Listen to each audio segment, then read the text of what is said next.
In this skill building, we're going to review multiplying polynomials. So we need to multiply each of the expressions below. All you do is take each of the items in the front here and multiply it with each of the ones in the back half. So here we are giving x to everybody.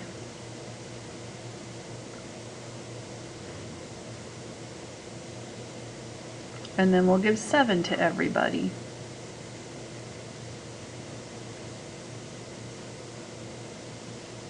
And then finally we just combine like terms. So I can see my x squareds are going to go together and my single x's are going to go together.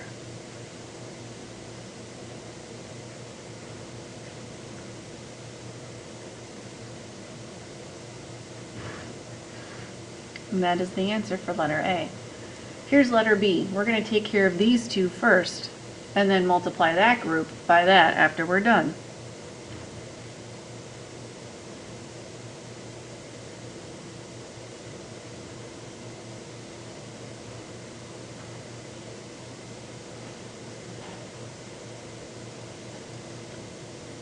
So this simplified to this right here. Now I'm going to take that answer times the remaining set of parentheses.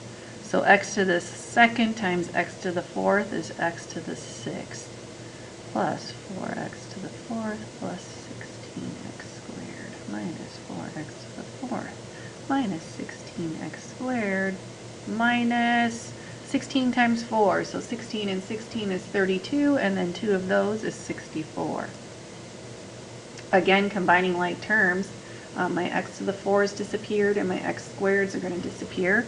So we end up with x to the 6th minus 64.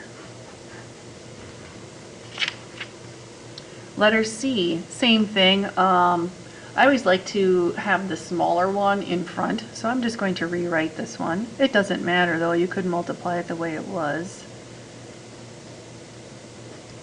And now I'm going to give x squared to everybody. And now the 4 to everybody. And again, combining like terms. So x to the 4th plus 2x cubed plus 14x squared plus 8x plus 40. Big long answer.